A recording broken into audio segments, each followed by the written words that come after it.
I'm your host, Thomas Frank Carr, and today on the BWI Daily Edition, we're going to look at the Penn State recruiting class for 2022, and one thing that I think Penn State has done really well so far this year. Before we get to that, if you want to see all of the film we've done so far on the class of 2022, T. Frank's Film Room has all of the breakdowns of the players for the month of July that have signed with the Nittany Lions, and you can check that out on our YouTube page. Make sure you subscribe and you hit the notification button. The notification button is important because there's a certain 5-star recruit that might commit to Penn State later this week, and if he does, we're going to have a film room. We're going to have the latest breaking information on Nittany Dennis Sutton, and if you want what we have so far, Ryan Snyder does a great job of keeping you up to date with the insider information on what's going on with each prospect. He's got some information over at Blue White Illustrated, bwi.rivals.com. You can only get that stuff, though, if you subscribe to Blue White Illustrated. But what we're talking about today is as the class as it stands. How does this class itself kind of fit together? And I think Penn State has done a better job this year than they've been able to do in the past of getting complementary body types and play styles at each position. Not everything is perfect, but I think overall that is a strength of this class. And if you look right in the backfield, starting at quarterback, the headliners, they are very different in their playing style. Drew Aller, a pocket passer with that NFL style, with the arm strength and good mobility, but not necessarily a dynamic runner. And then on the flip side, you've got Bo Prabula, who is a really good athlete, makes off-schedule plays really well, and has that sort of spark when it comes to the creativity after the play breaks down. One's good in structure, one is good outside of structure, and has that athleticism, so they balance each other out. In the running back room, you can see relatively the same thing. While both players are physical, hard runners, you do have Nick Singleton, who's a breakaway threat who can get gobs of yards with speed, and Katron Allen, the latest recruit for the Nittany Lions in the backfield, who is really good at breaking tackles, running through players, and making people miss with good lateral agility. So they have two different running styles, despite the fact that their mentality might be the same thing.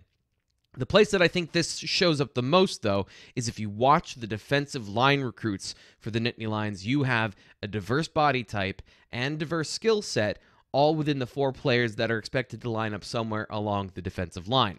You start off with Caleb Artis, who's a prototype at the defensive tackle position. He has the ability to grow into a really good nose tackle with pass rushing ability, or he can be a 3 technique. He's got the versatility in his game and his body type to do both. Then you have Zane Durant, a guy who can absolutely be the archetype of the 3 technique penetrating position.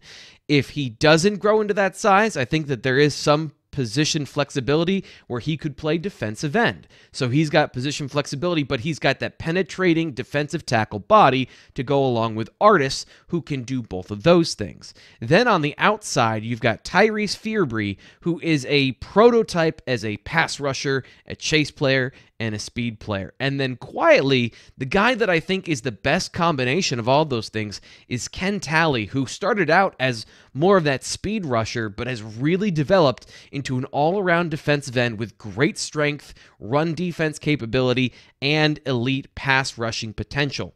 So you've got a diverse skill set along the defensive line that can fit into a couple of different places with some project long-term sort of talent in Fearbree who could develop into a complete defensive end, and guys who have maybe a higher ceiling right now in Ken Talley, along with the talent that they have at the defensive tackle. I really like how that particular group gels, and like we talked about earlier, depending on what happens later this week, that could get even better, where you would have an even better mix of players and an even higher threshold with talent at that position.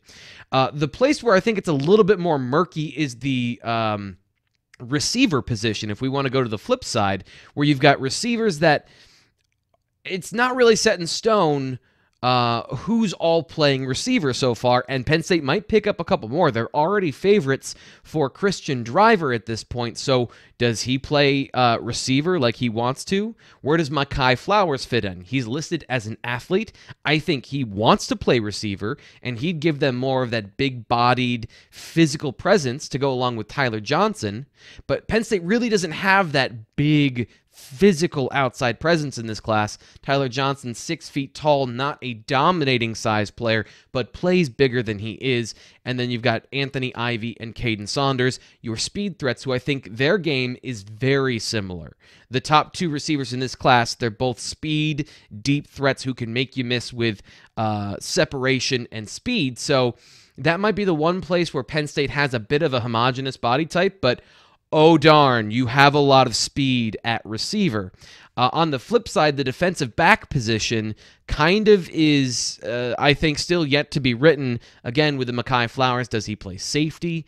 Does he play receiver? But they do have Tyrese Mills, who is a safety prospect, and Jordan Allen, who is a corner prospect. I would say the thing that they're lacking there, though, is the high-end athlete to be your cornerback one, your shutdown corner with all the speed, the agility, the explosiveness, the physical skills at that cornerback position. Because, again, if you want to check out the recruiting profile on T. Frank's Film Room of Jordan Allen, I think the sum of the parts is better than what's there, but you can't ignore the fact that it's not the elite athleticism at that position.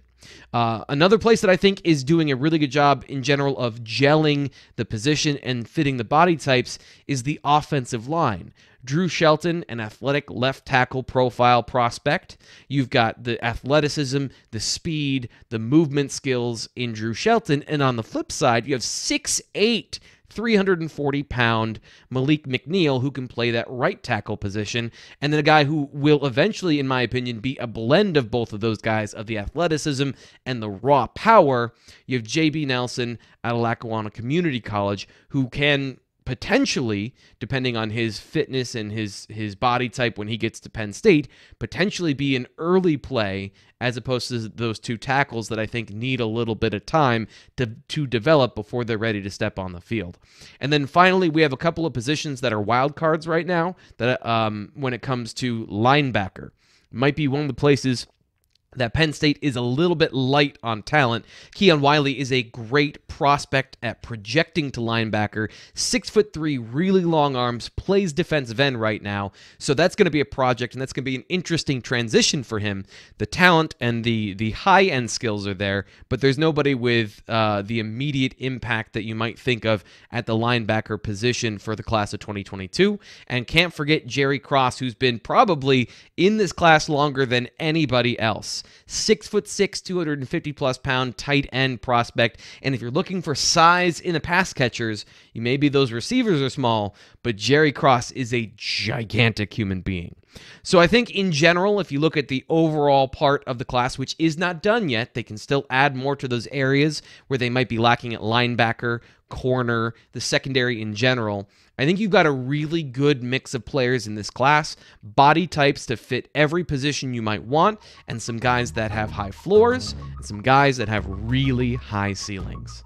So if you want to check out all of the player profiles we've done during T. Frank's Film Room, check out our YouTube page, and don't forget, subscribe to Blue White Illustrated on YouTube, wherever you get your podcasts for the BWI Daily Edition, and bwi.rivals.com. We expanded our coverage for the year 2021, so all your favorite Penn State sports are going to get more attention from Blue White Illustrated.